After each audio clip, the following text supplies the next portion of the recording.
Our next speaker happens to be my mentor. He is John Morse, Distinguished Toastmaster 2 times over.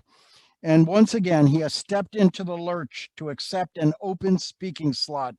Not only is John an accomplished speaker, he's also our club historian, a role with actual limited responsibilities. But he's also the only member who's closest in age to President George Washington. The burning question, besides whether this election will ever be officially over, is what does the future hold? Will Vice President-elect Kamala Harris eventually become president? Will another female politician emerge to become the very first? Tonight's speech is from Research and Presenting Effective Coaching. Not now, maybe never. John Morse. Not now, maybe never.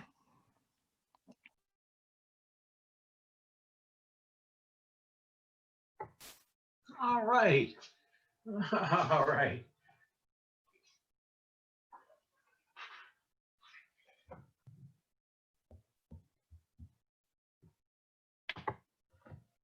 There.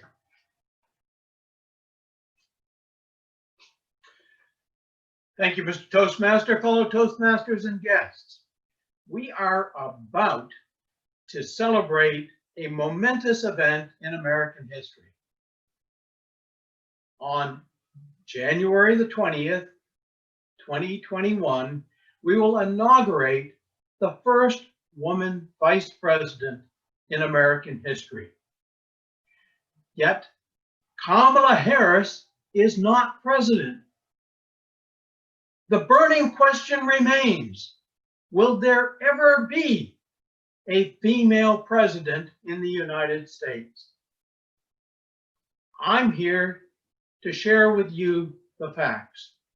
And I would ask, because I know I'm going to need some support in this particular speech, I would ask the men to unmute themselves so that they can support my presentation. I don't care about the women, the men, I want them to unmute themselves. First, we all know that the National Football League has become America's great pastime. In fact, every year the Super Bowl is played in front of millions of Americans. It's played in front of the largest TV crowd ever, year after year after year. The fact remains that not a single woman has ever played football in the National Football League. No woman has passed a football, caught a football, kicked a football. No woman has even held a football for a field goal attempt. What is their role in the National Football League? Ladies and gentlemen, it's clear. They are the pom-pom girls and the cheerleaders. They know their place. Right, men? Let's hear it for the men. Yes. Hey! Yes. Yay! Point number 2. God made women to bear children. He did not make women to bear the burdens of war. As a matter of fact, in 1786, when our founding fathers got together in Philadelphia to prepare our Constitution, they had the wisdom to say that women would not be given the right to vote. They knew then that meant nothing but trouble. And you'll notice that when they gathered together in 1786, there were no founding mothers. There are no founding mothers in America. No, just the founding fathers. They had the wisdom to know, and by gosh, we neglected their wisdom. We gave women the right to vote. And look what's happened. My gosh, nothing but bad things. As a matter of fact, when you think about it, just think about how much better off our good friend Baron Trump is being raised by Melania than by Donald Trump. Just think of who raised the Obama girls.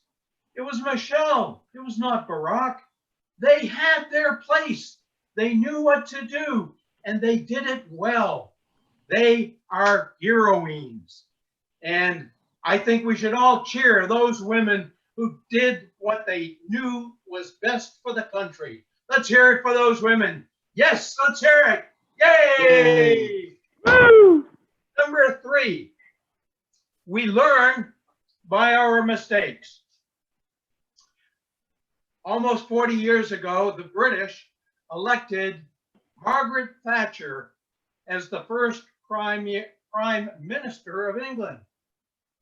Since her election and since she left office, not another woman has served in England as Prime Minister. You might ask, why? Why has no other woman served as Prime Minister in England? The answer is clear. They know their mistakes and they didn't do it again, right? We've heard a lot about some of the great women in history. I suppose we'll hear more about them. One of the leading leaders in the Catholic Church was Joan of Arc. Look what happened to her. She got burned out.